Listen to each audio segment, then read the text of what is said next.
Magandang hapon na Konsehal Lito Martinez, no? Konsehal at Pangulo ng PTA.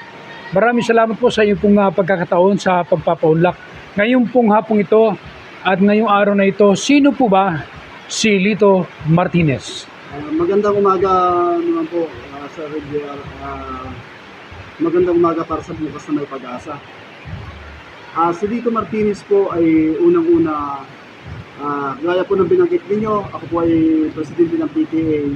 Presidente din po ako ng Solo Parent Federation, Solo Parent Association sa Tignuan, then sa Realinio Federation po isa vice president po ako. At ngayon po, si Lito Martinez po ay nanggaling sa isang pagkaraniwang pamilya. Ang aking pong tatay ay naging kagawad sa Barangay Tignuan, Real Quezon, matagal, mula 1972 to 1987. 1987. Siya yung ayun ang aking panunungkulan ng aking ama. Na sinundan naman ng aking ina na talagang siya ay gano'n. Kumbaga namulat na tayo sa paglilingkod. Bagaman tayo mahirap, nung una hindi ko naiintindihan yung tungkol dito. At ang sabi ko nga nung bata pa ako, kasi may lalapit sa amin, pag tinanong sa amin kung anong, minsan hihingi ng bigas.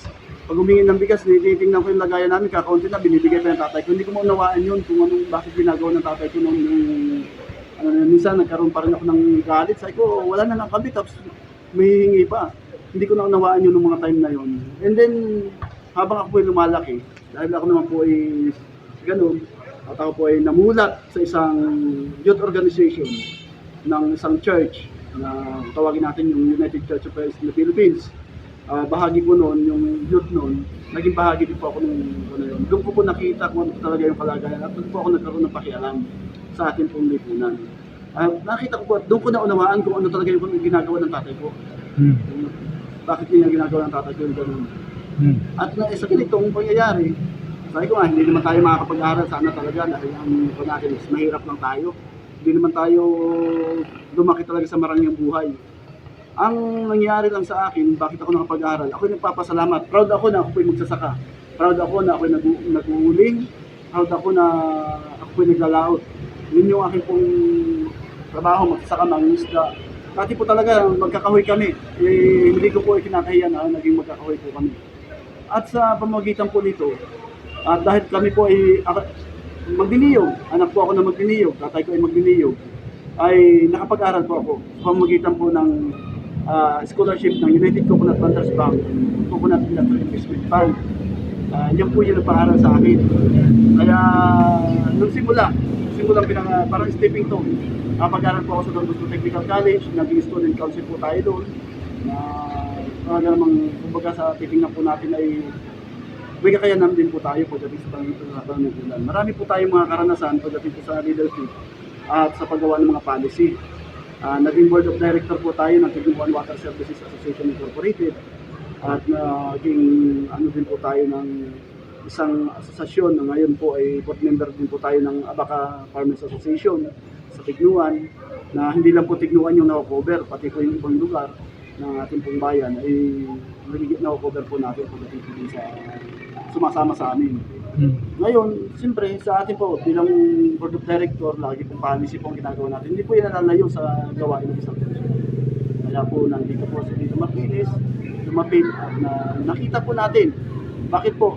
Noong una po, 2022, ako po yung naging speaker bureau ni Dr. Helen Tan dito sa ating bayan. Kaya po nakita ko sa ito po pala talaga yung kalagayan ng ating bayan. At siyempre bilang solo parent president, ay nandun natin nakikita na may mga pangangailangan talaga yung ating bayan na dapat matutunan sa pamamagitan po ng isang mga panukala na gagawin po ng isang Pilipinas. Ano po tayo? Ano po ang nagtulak sa inyo na kayo po ay siyempre, kayo ay lalahok ngayon sa midterm election at kayo takbo bilang konsehal ng bayan dito sa bayan ng Real?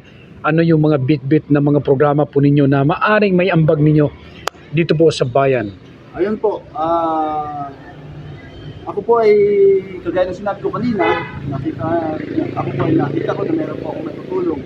Unang-una po ang aking programa ay tinawag ko po akin. Ano po yung akin?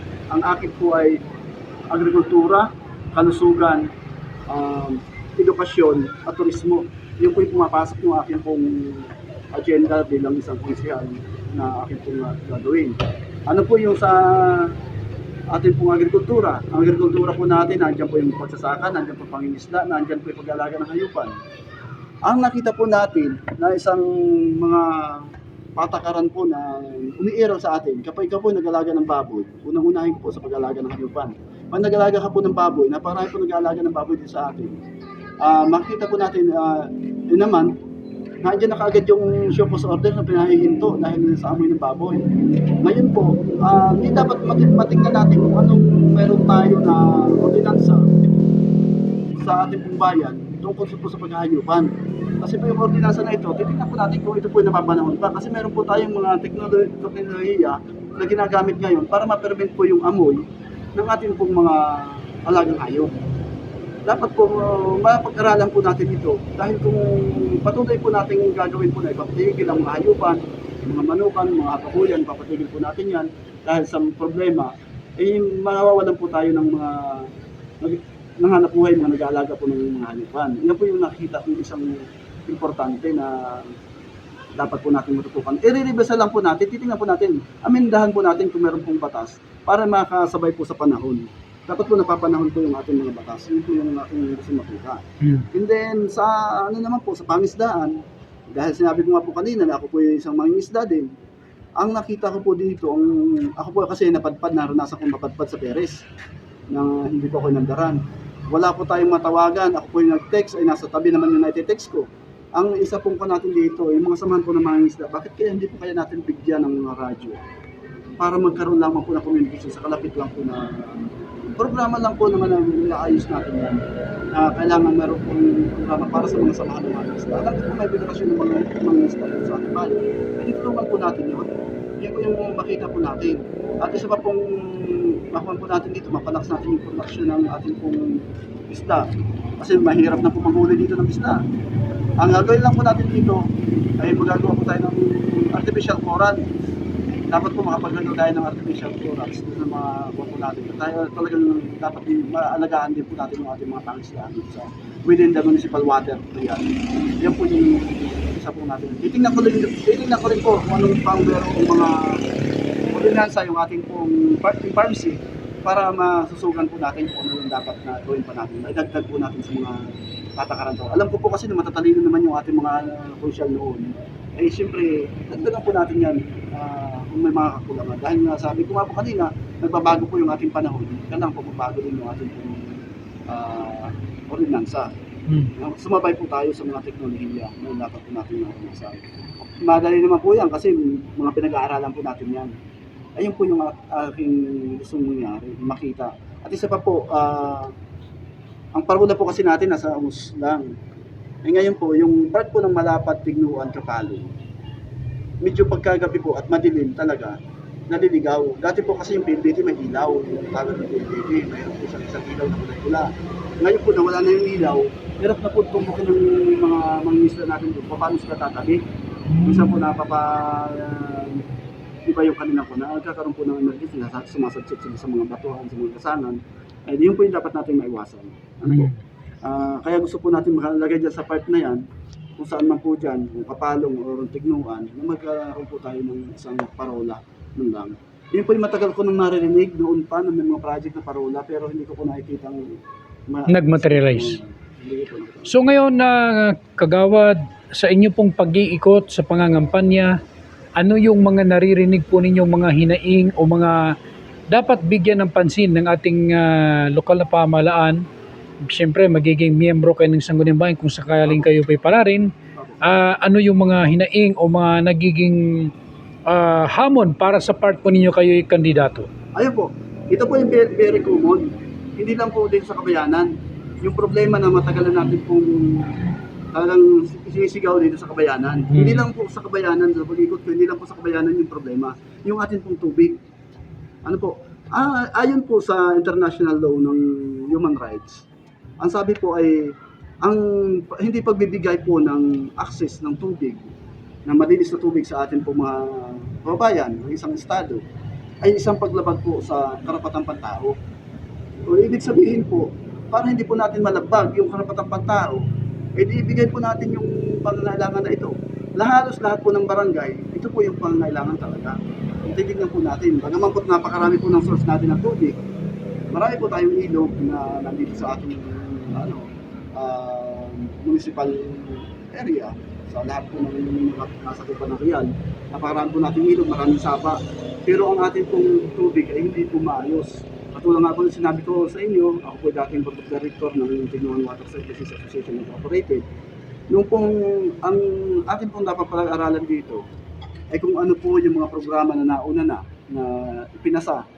At nakita po natin kung ano man po yung humahadlang na para ito po ay mag-materialize.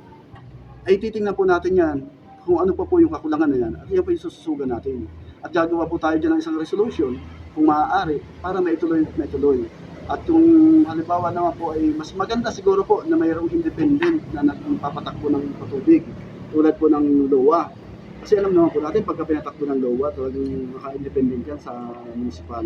Isa pong magandang indication yan. Kapag may independent po nagpapatakbo, hindi na po problemahin po ng lokal na pamahalaan na kung ano yung gagawin natin. Tingnan po natin ang Infanta.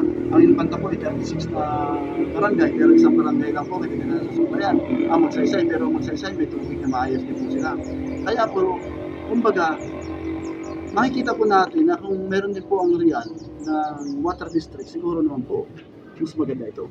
Mas mabilis po makapagbigay ng servisyo ng tubig. Yan po talaga yung nakikita natin isang problema na hinihingi ng mga kababayan natin. At pangalawa po na yung problema ng mga kababayan po natin, unang-una po ay sinasabi po nila na hindi po sila nakapasama sa mga ayuda, sa mga tupad, akap na yan, mga ex. Isa pong kwan po dito natin is bakit po nagre-reklamo sila ng gano'n? Ang tanong po natin. Kasi unang-una po, ang kabuhayan po talaga natin dito sa bayan ng Real ay kailangan po na matulungan din natin yung ating mga kababayan na magkaroon po ng hanap buhay. Kasi pag nagkaroon po ng hanap buhay yan, dumating man yung mga akap na yan, hindi naman po natin mapipigilan yan eh. Talagang bumababa po sa ating yan. Dumating po yung akap na yan, yung AX na yan, yung ating mga tupad. Marami pa po na mga ayuda na ating po nakikita. Pag may hanap buhay ka, medyo hindi mo papansinin yan eh. Kasi, kumbaga, dapat talaga sustainable yung ating pong mga pamumuhay ng ating mamamayan dito sa ating. Yun po talaga yung Konsyal, panawagan po ninyo, nasa inyo pong pagkakataon para paano po nyo may kayat ang inyo pong mga kababayan na kayo po ay gugustuhin at alam natin malapit na ang halalan. Okay po. Ako po ay nananawagan sa ating pong mga kababayan dito sa bayan ng Real na ako po ay lumaban ng konsehal para po sa bayan talaga po ng Real, sa mamamayan. Akin pong hindi po ipinapangako, akin po itinatakda na kapag ako po ay nasa konseho, tatrabaho po at titingnan ko kung ano po talaga yung atin pong mga pangangailangan. At kung ano po yung mga ordinansa na atin pong mga pinatupad na, at ito po ay parang hindi na napapanahon, aamindahan po yan ng San Lito Martinez para po ma-implement at maibigay po talaga sa atin ng mas naaayos. At makita po natin ito na si Lito Martinez po talaga itatrabaho. Kapag si Lito Martinez po hindi trumabaho, ito po ay mahihila po akong tumakbo kasi ako po ay may paninindigan tao. Ano po? May paninindigan po ako at gusto ko po talaga na matulungan pa ang ating mga kababayan, higit sa lahat na magkaroon po ng mas maayos na pamumuhay. Kaya po ngayon ay akin pong hinihiling sa bawat mamamayan na ako po ay marugtog na lumalapit sa kanila na sana na po ay maisama nila ang isang Lito Martinez sa balota. Ako po ay numero 16. Alam ko po naman na yung iba po sa atin ay meron pong commitment sa tiga-anim. Ano po, 8 po yung mananalo namang konsehal. Sana naman po yung may numerong 16 ay maisama po dun sa tiga-anim. Ano po, kasi importante po yan na tayo po ay mapasama doon dahil talaga pong marami tayong magagawang batas na para sa gawain po ng isang konsyal. Ang gawain po kasi ng isang konsyal ay gumawa ng batas, kaya si Lito Martinez po ay gagawa ng batas para sa ating bayan. Napapakinabangan po at sigurado ko po na mapapakinabangan ng ating bayan. Kaya iyon po, Lito Martinez po, number 16 sa balota. Sana po ay inyong samahan at kasama rin niyo po ako. Magiging boses niyo po ako pagdating sa konsyal. Maraming salamat po. Konsyal, isang hirit pa na tanong, no? Very quick lang na sagot. Bakit si Mayor Nimrod Balimino ang inyong sinamahan? Okay po.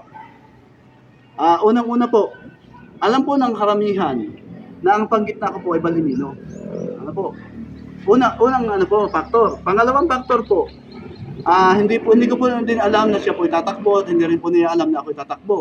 Ng konsyal, parehas kami hindi namin alam. Nagkausap na lang po kami, nakapag-file na kami. At ang sabi ko po sa kanya, tinanong ko siya kung ano po yung kanyang mga plataforma. Bilang isa pong tumatakbo din, siyempre alam ko po yung mga plataforma din ng aking kasama. At nakita ko po na yung plataforma niya is food security.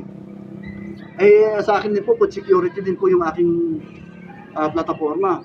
Kasi parehas po kami naman nagula sa pamilyang mahirap, hindi naman po kami yun po yung nakita ko kaya po kay Balimino po ako sumama. Maraming salamat po, Konsyel, sa inyo pong pagkakataon na amin po kayong nakausap at nalaman namin ang inyong plataforma di gobyerno at mga layunin pa para sa bayan ng Riang. Maraming salamat din po, Sir Piero.